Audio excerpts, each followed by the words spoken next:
What a song that is. I mean, the World Cup is very much nearby. We just cannot wait. It's just weeks away. We will have our own preview show in a few weeks' time where, of course, many of us will not want the French to win the World Cup because we are English and some of us are Welsh as well. Our neighbours, maybe the Irish, if they were there, they might have a chance, but probably not. Conor, I was very rude to you before because I cut your predictions out. Yeah, Adam was like, not Adam. Andrew was like going. Yeah, I was. You were in the zone though. You're in the zone going into your next thing for 3 Lions, and it's like no. I'll say it quickly then, so we can move on. I think Real Madrid will win it after extra time, 2-1. 2-1. I bet it'll be a last-minute winner from Sergio Ramos's header from a corner, just like he always does in a final. Yeah. I'll take that. Yeah. I mean, he's still got it, Mr. Ramos. But instead of me running around the streets in celebration, I'll be crying. I mean, are you watching it at home? Are you, or because you said you won't go to Anfield now? I am going to Anfield. Oh, you are going to Anfield. Sorry, it's Kiev. I'm not going to. Kiev, of course. Yeah. Don't blame you, though. The prices are ridiculous. We must move on because, I was going to get the England World Cup squad up, but the big news of last week, which I don't understand the headlines when it comes to sport sometimes, because we did get told that Alexander-Arnold was the biggest shock. And it annoyed me, Joe, because I thought, why is it a shock when I thought he deserved the World Cup place anyway? Great news for him, 19 years old. He's playing for his hometown club in the Champions League final on Saturday, and now he's going to represent his country at his first World Cup at only 19. Incredible. It's unbelievable. And people are saying that he hasn't got a cap yet. There's 2 friendlies before the World Cup, so he'll get caps before he goes. We took Theo Walcott in 2006? 2006, and he hasn't played before. He didn't get a kick that whole tournament, though. No. that was the thing with that. Alexander-Arnold, I think, again, it pains me. I feel like I'm giving far too much love to Liverpool today, but I think he's deserved the inclusion in the squad. Just because he's not been in the squad before, not had a cap before, doesn't make any difference. He's been playing consistently. And we're at a stage in British football, in the Premier League football, where with the England national team, if there's anybody English of whatever age and they're playing regular first team football, they're always likely to be have a sniff of getting into the England squad, and that's the case with him. Although he does deserve it. Apologies there, sorry, just camera control. But Conor, of course, we were looking at the England squad last week, and in my eyes, there isn't much I would have changed from that. Gareth Southgate went for form and didn't think about the names of the players. Yeah, he certainly did went for form over any sort of name quality. People like Alexander-Arnold getting in after, arguably only half a season in the Liverpool starting 11. So a quality player, but he's earned his right in there. And, you might say he still went for a couple of named players like Gary Cahill over the, anyone like Tarkowski that's been absolutely amazing for Burnley this season. So it's an interesting selection. I actually like the selection as well because I think it plays out to England's strengths of versatility, especially in players like Ashley Young and Fabian Delph that can play in the midfield as well as the left-back positions as well. And I think it really plays to England's strength, which is quick flowing and attacking football. You got Vardy and Sterling in there that could easily potentially maybe be the starters in the starting 11 and pushing on from there, supporting Harry Kane moving forward. I think this is a really promising team. You look at it as well, I think as well, you should start Vardy and Kane together. They both got high quality amount of goals in the Premier League this season. Kane 30, Vardy 20, so that's 50 altogether just in your 2 attackers. So that's a good strong threat as well. Yeah, so there's plenty of goals there. It's just a case of fitting it all together and making sure it works really. So it'll be interesting to see how we do in these next 2 friendlies against Nigeria and I forget who the other one is. Costa Rica. Is it Costa Rica? That'd be quite interesting. Yeah. The one player I kind of wish wasn't there was Danny Welbeck. Poor Welbeck. I know he looks like Bart Simpson, but I feel sorry for him really. I think the only reason why he's been brought is because of depth. I don't really see him playing a lot. Yeah, he's got a lot of versatility then. He can play along the front 3. We haven't got much in there. Yeah. We haven't got really many strikers, have we, to choose from? We don't, no. And I would say bring back Rooney, but he doesn't like playing up front anymore, so it's not that simple. It's useless anyway. Eh? Useless anyway. Wow, Joe. I mean, we can have a fight outside if he's on the way to America to play Shrek in a live-action roleplay. I like the fact that Nick Pope kept his spot. That was nice. Again, it shows that it's on form, not on reputation. Well, I'd agree. Gary Cahill, I thought if you're basing it on form, that was he's not Well, he's hardly been getting a kick for Chelsea over the last few months. He obviously played at the weekend and lifted the trophy. But I think that was the one to me where that stunk a little bit of like, you're here for name value, but I can also see the experience level of that. I'm glad that they went with Nick Pope because he's come from nowhere, played all through the leagues and the non-leagues to finally get a sniff because Tom Heaton's been brilliant for the last few years, so he's not. He put him on the side, didn't he? Yeah, exactly. Yeah. He got injured and then he couldn't get back into the team by the time at the end of the season because Nick Pope played so well, and then that nicely segues into the whole Joe Hart debate, which to me is not a debate. Yeah, it's I don't know. Again, you talk about unnecessary news. I don't know why that's headline news. He's not played very well, and then he's blaming it on David Moyes. Like, well, no, he wasn't. David Moyes wasn't in goal, letting those silly errors on a far too consistent basis. It's These players and goalkeepers do get so much protection, though, don't they? You know, I mean, they always say it's the manager. I mean, it's the manager that selects them, but they can't hold their hand when they're on the pitch, can they, to do their thing? Because that's their professional job. You know, they're supposed to train and work for each game, and it's ridiculous. I mean, I agree. Joe Hart, I was never expecting him to make the squad anyway. As you say, Nick Pope. We have Jack Butland as well, who has had a bit of an edgy season, but obviously Stoke have had a very poor season, and they've gone down for it. He's very well not going to be staying at Stoke. I'll be very surprised. Maybe a Liverpool contender, actually, Joe. Yeah. We'll find out in a few weeks' time. I actually think West Ham could put a strong in bid for Jack Butland. Really? Especially if they're serious with this Pellegrini appointment. If they do announce him. I don't know if they are going to announce him, but certainly Stoke would love to keep him, but it's going to be a struggle for him in the Championship. I just heard as well that Gary Rowett, the Derby manager, has been appointed as Stoke's new manager, so that's an interesting appointment. Really? Yeah, that's a good appointment. Yeah, so that'll be interesting. Well, it's pre-recorded, so it's like 8 hours ago now. But at the time, yes. But I don't think Butland will stay in the Championship. Maybe he might get sent out on loan if Stoke are really lucky. But it's going to be hard to reject any sort of money bid that comes in for a player like Jack Butland, and certainly potentially go to West Ham would be a good move for him. Even as well, maybe even Tom Heaton going to West Ham would be a good goalkeeper move for them because then at least it gives him game time once more. Yeah. But yeah, I like the goalkeeping situation. Joe Hart, for me, as Andrew said, doesn't have a right to be in the England squad anymore just because his name's Joe Hart. And I actually think this is him done. I don't think he'll play for England ever again, really. No, not a chance. Unless I tell you what's been a major problem with Hart is the fact that he injured. I can't remember what he's done. He's done an injury on his left side, and ever since he's had that injury, he's not been able to. He hit a shot low to his left. He's not been able to get down a stretch to reach it anymore. So it's like the two Lee Griffiths free kicks for Scotland that were both to that side, and he couldn't get over. Oh God, yeah. I enjoyed those free kicks. I bet you did. I didn't. But no. But then Harry Kane scored on the last minute. Yes, that was a nice moment. I think I've been saying this for all this season and a little bit longer. That I think England have legitimately got 5, maybe 6 goalkeepers I take ahead of Joe Hart. You've got Nick Pope, Tom Heaton, 2 at Burnley there. You've got Jordan Pickford. You've got Jack Butland. I go with Fraser Forster ahead of him. Me, as after his spell at Wrexham years ago, Ben Foster, I think, is Fraser Forster lost. He's been great, Ben Foster. I know he's retired from international Fraser Foster lost the Southampton job, though, to Alex McCarthy. Yeah.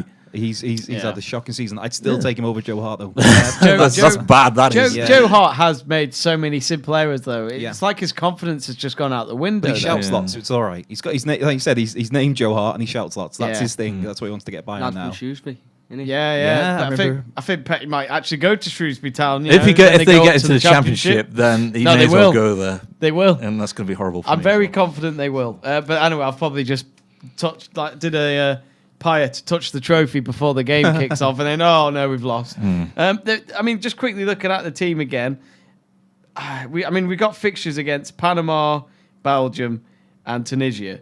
Now, let's be realistic. I mean, we will have a big preview in a few weeks' time. Second place has got to be our aim, hasn't it? I think so. I think if you're not qualifying for the knockout rounds, then Southgate's got to go because obviously it's not working. For Wenger. No. I think I'm the only one who wants that. I think Claude from Arsenal Fan TV would absolutely mental. I think Claude from Arsenal Fan TV would be a better fit for the job than Gareth Southgate. Claude would have a heart attack if he has to deal with Arsene Wenger ever again.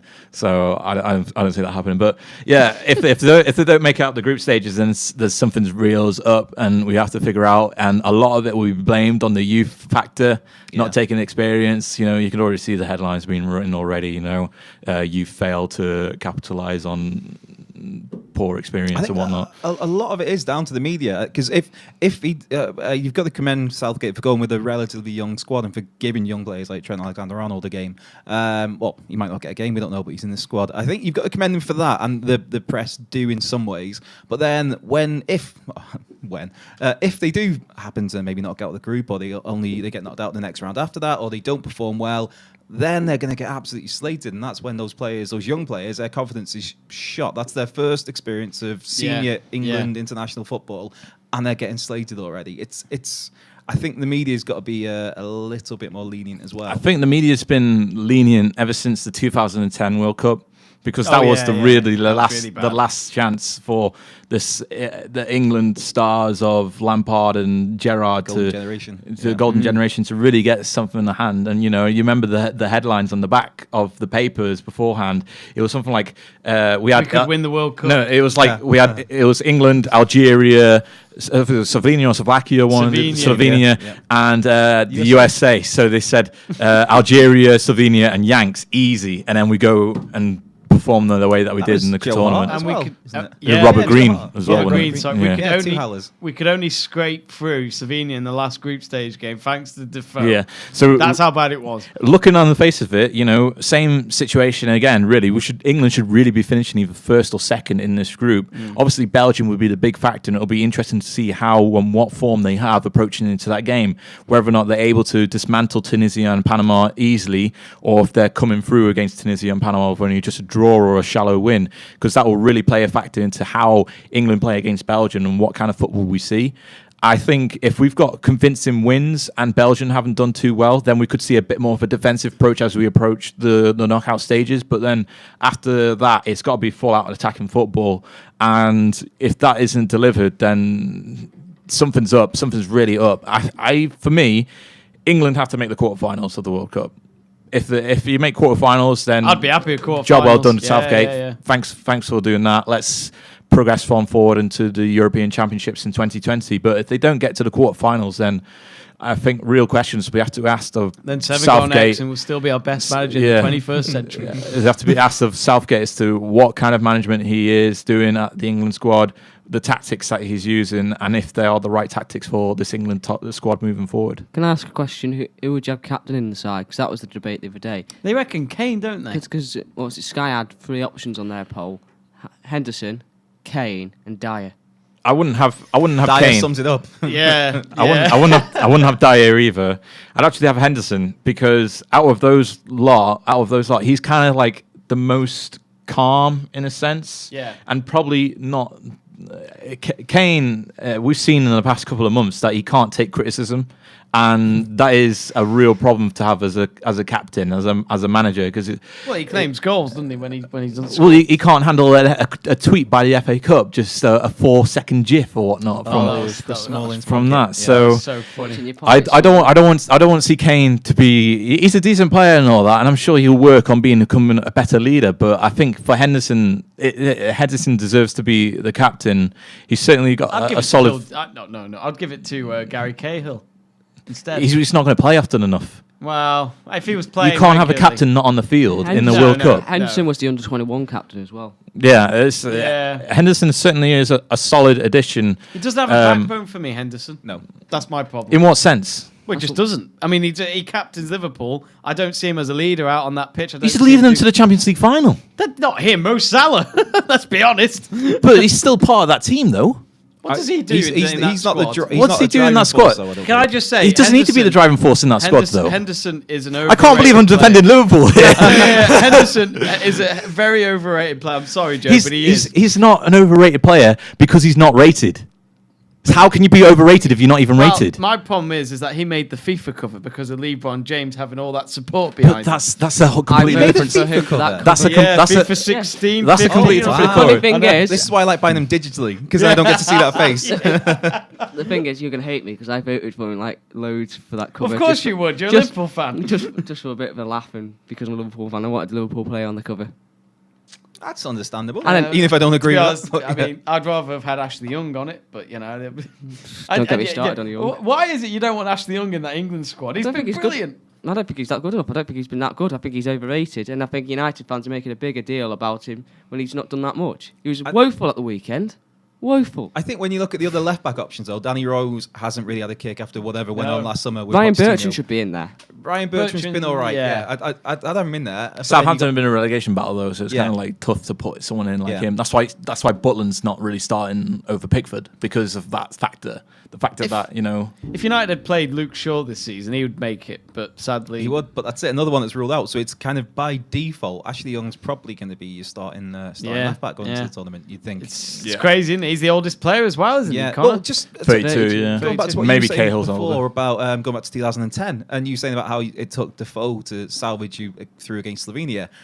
And you fast forward 8 years, just to highlight the lack of depth up top for England. And it was only a matter of months ago, there was still talk of, even though Defoe's not had a great season by any stretch of the imagination, that he's not far off. If you're looking at England forwards, if there's one or two injuries, you're looking at, do we bring Defoe in? Or do we bring in Daniel Sturridge? And you're thinking, there's just such a lack of depth. There's Kane and there's Vardy, and then... Need to get Callum Wilson in the England squad. I'm sure he's English, isn't he?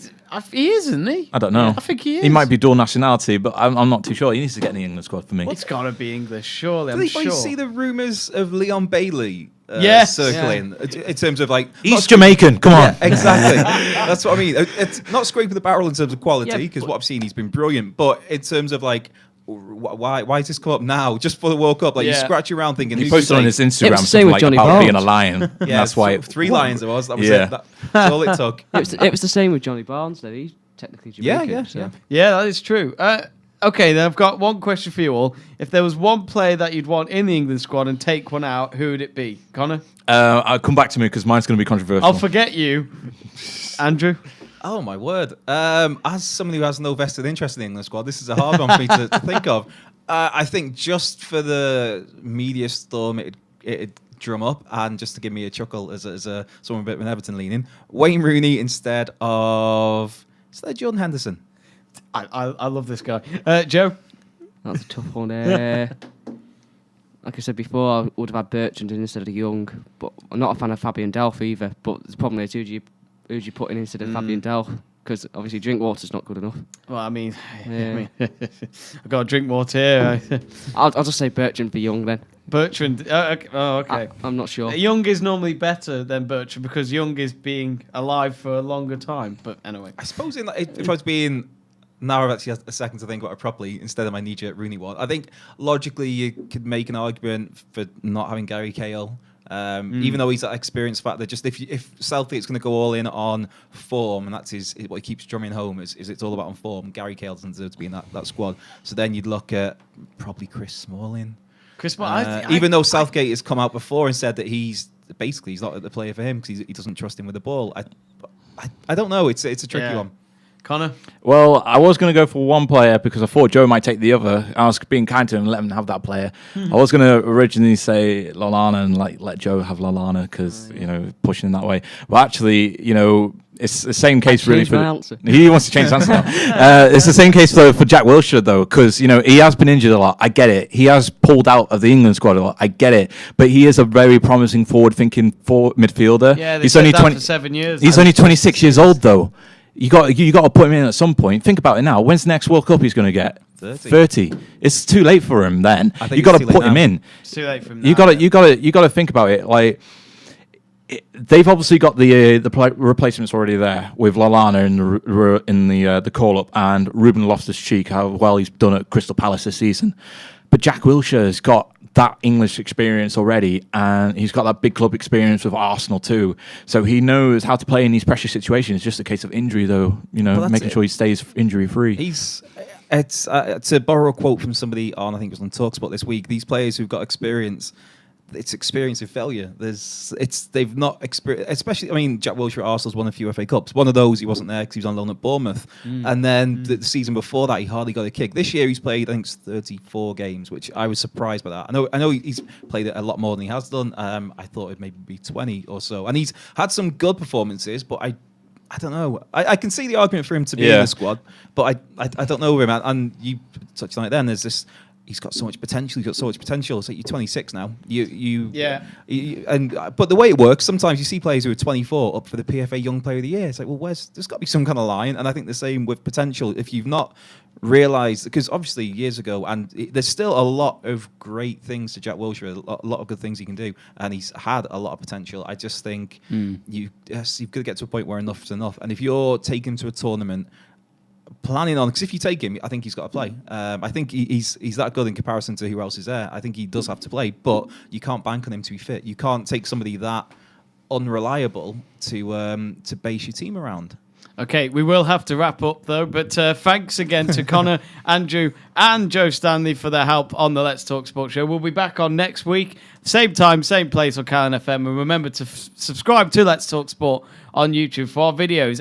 And just quickly mention that this weekend is the Indy 500 race, and Danica Patrick, of course, the female racer. It'll be a final ever race, and she will start in 7th position. So good luck to her. There will be some history made in Indianapolis. It's goodbye for now. Callan FM on 105 FM, uniting our community.